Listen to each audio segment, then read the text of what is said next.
Olá, meus cumprimentos a todos. Aqui estou eu para mais um vídeo para falar de Jesus.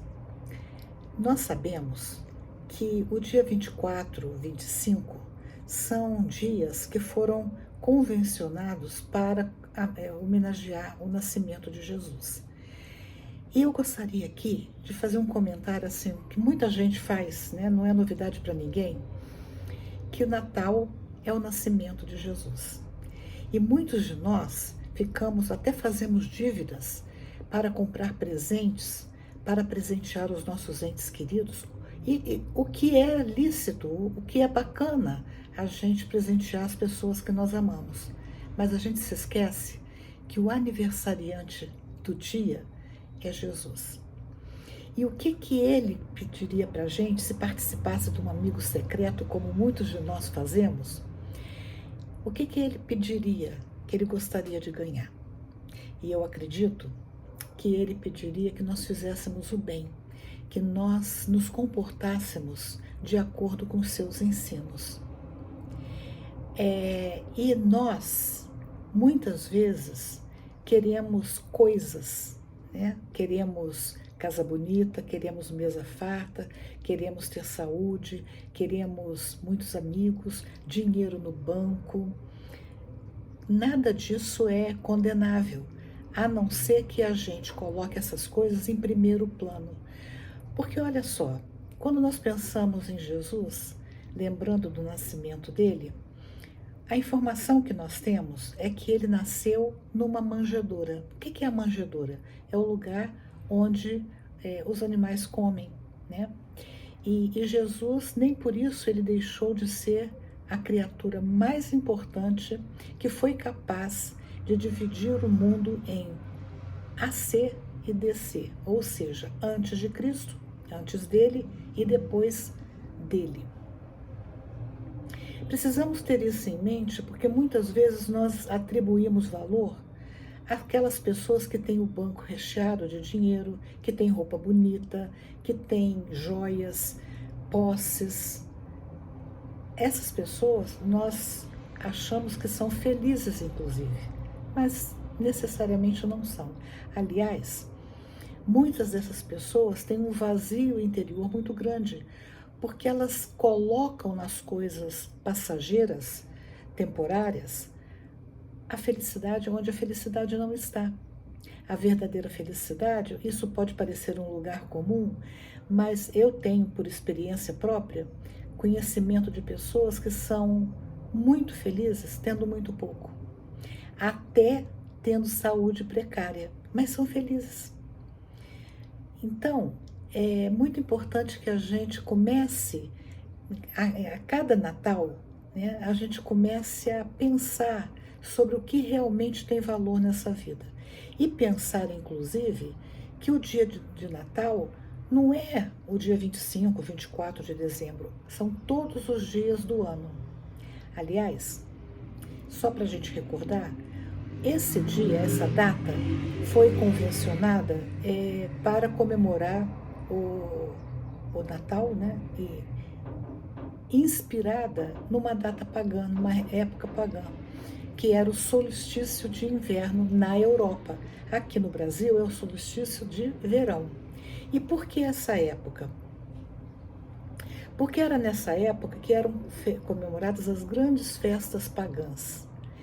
E para que tivesse um significado para as pessoas, a igreja estabeleceu essa época como a época do nascimento de Jesus. Agora, nós sabemos que não é possível que Jesus tenha nascido nessa época, porque esse dia, 24, 25, era pleno inverno na Europa, data muito fria e que inclusive nevava. Os campos ficavam cobertos de neve. Isso parece estranho, né? Porque quando a gente pensa naquela região, a gente pensa numa região árida, muito calor. Mas não, naquela região também se fazia muito frio. E veja, outras figuras que aparecem são os pastores. Levavam suas ovelhas para pastorear. Veja, o frio era intenso, então era impossível que eles levassem as suas ovelhas nessa época.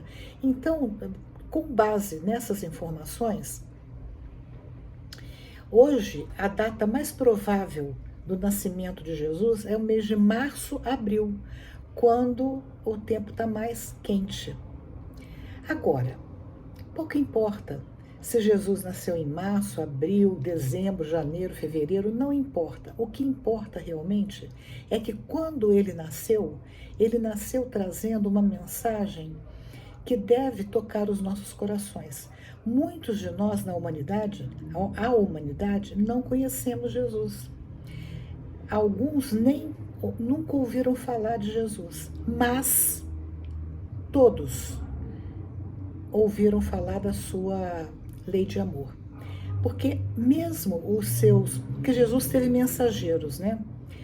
Nós sabemos que a nossa Terra tem 4 bilhões e meio de anos. Durante todo esse período, e Jesus, a informação que nós temos pela doutrina espírita, foi o fundador, o governador do nosso planeta, é o governador do nosso planeta. E ele teve, ao longo de todo esse tempo, auxiliares, mensageiros, missionários. Então, não importa se esses missionários nasceram na Índia, como um Buda, ou na China, como um Confúcio, ou um Lao Tse, ou na Grécia, como um Sócrates, um Platão, e assim por diante. O que importa é que todas essas criaturas trouxeram mensagens que permaneceram entre nós por todo esse tempo, porque são mensagens de valores universais. E Jesus traz uma mensagem de valor universal, do que ele trouxe em termos de amor ao próximo, respeito, perdão das ofensas, a necessidade de nós nos relacionarmos uns com os outros de forma fraterna, porque é isso é que é o espírito do Natal. E é interessante porque quando nós pensamos no Natal, quase todos nós temos um sentimento bom com relação a ele, porque o Natal é uma época de luz, né? É uma época de alegria, é uma época de confraternização. Muitos têm, claro que nem todo mundo tem essa imagem do Natal, mas eu estou falando não da exceção, mas eu estou falando da regra. E na regra as pessoas são mais solidárias nessa época. Pode reparar, você lança uma campanha no Natal e a resposta é imediata quase, né? As campanhas de vestir uma criança, de alimentar um idoso, de fazer uma doação, qualquer que seja. Nessa época as pessoas estão mais sensibilizadas para participar dessas campanhas. E por quê? Muito provavelmente porque a figura de Jesus está mais presente nas nossas vidas. Esse livro aqui que eu vou mencionar para vocês, que eu recomendo, Estudando o Evangelho, do Martins Peralva, tem várias lições sobre Jesus. Uma das lições, que é o Filho do Homem, ela me parece assim particularmente significativa para essa época, porque ela vai falar de como Jesus nasceu, onde Jesus nasceu, as dificuldades que ele enfrentou, a família dele. José, ele cita, o Martins Peralva cita José, falando dessa figura maravilhosa que ele foi, que Jesus não teve uma família muito simples e que nada na família de Jesus o poupou das dificuldades que ele teve. Maria, uma figura singela, doce, uma mãe exemplar. Como o Martins Peralva retrata Maria, uma mulher que não teve renome social, mas ela era virtuosa e pura, imaculada e santa, segundo no dizer de Martins Peralva. Martins Peralva também fala que essa família era uma família extremamente religiosa, frequentavam a sinagoga. E nós sabemos daquela passagem onde eles foram a Jerusalém, como era hábito das famílias judaicas, e Jesus se perde ali na multidão e Maria fica desesperada. Maria e José retornam para procurar Jesus. E onde que ele está? Ele está na sinagoga, conversando com os rabinos e impressionando os rabinos pela sua sabedoria. Bom, esse texto fala que Jesus não tinha onde repousar a cabeça. E tem um trecho que é bem bonitinho que fala assim: as feras, abre aspas, asseverava ele, têm os seus covis, as aves têm os seus ninhos, mas o filho do homem, que era ele, não tem onde reclinar a cabeça. Fecha aspas. Então, o texto segue nesse rumo e ele vai dizer que o mundo, nós ainda tendemos a valorizar as pessoas pelos seus títulos, pelas suas honrarias, pelos seus tesouros materiais, mas que nada disso realmente é importante para o cristão verdadeiro. O cristão verdadeiro, né? Porque a gente está cheio de ver pessoas aí que se dizem cristãs, mas não agem de acordo com os ensinos de Jesus. Ele fala que Jesus utilizava alpercatas, quer dizer, um sapato, né, muito simples, sandálias, caminhava quilômetros e quilômetros e quilômetros para pregar o seu evangelho, usava uma túnica muito simples, nada de bordado, nada de brocado, que era o que os reis utilizavam. E, no entanto, ele dizia que ele tinha um reino, mas o reino dele não era deste mundo. O reino dele era o reino dos céus. E isso deu margem a muita interpretação errada naquela época. Uma outra coisa que o texto menciona em dois momentos, e que eu acho importante falar aqui, é que nós, que somos egressos, muitos de nós da religião católica, a gente aprendeu que Jesus é o Salvador. Mas olha só, Jesus nunca se nomeou Salvador. Ele disse, inclusive, quando ele curava as pessoas, ele não dizia, eu te salvei.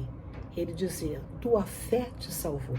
E é isso que é importante. A nossa fé remove montanhas. A nossa fé essas montanhas podem não ser montanhas físicas, mas são aquelas montanhas das nossas dificuldades, que quando nós temos fé, a nossa esperança não se esvai. Então, mesmo naqueles momentos mais difíceis, quando a gente tem fé e a gente se lembra das dificuldades pelas quais Jesus passou, nós adquirimos essa força para superarmos, para atravessarmos os obstáculos da vida sem nos deixarmos abater. E isso a gente aprende muito com Jesus, porque se Jesus tivesse se deixado abater, a gente não estaria aqui. Então, neste Natal, mas não só no dia de Natal, eu quero desejar a todos um Natal de paz, de luz, de harmonia, de fraternidade, de saúde, ainda que a gente saiba que as nossas dificuldades não se acabam, porque são elas que nos fazem crescer. Todos nós, a gente pode observar que só crescemos quando nós atravessamos as tempestades da vida. Aí a gente sai mais forte do outro lado. Então, que Jesus possa nos dar essa coragem para enfrentarmos os nossos obstáculos sem perdermos a esperança, sem perdermos a fé, acreditando que realmente tudo vale a pena quando nós trilhamos o caminho do bem, quando nós fazemos a diferença na vida dos nossos irmãos mais sofredores. Fiquem todos com Deus e até o próximo vídeo, se Deus quiser. Não se esqueçam de dar um joinha, de compartilhar e de comentar se gostaram desse conteúdo. Um grande abraço para todos, fiquem com Deus.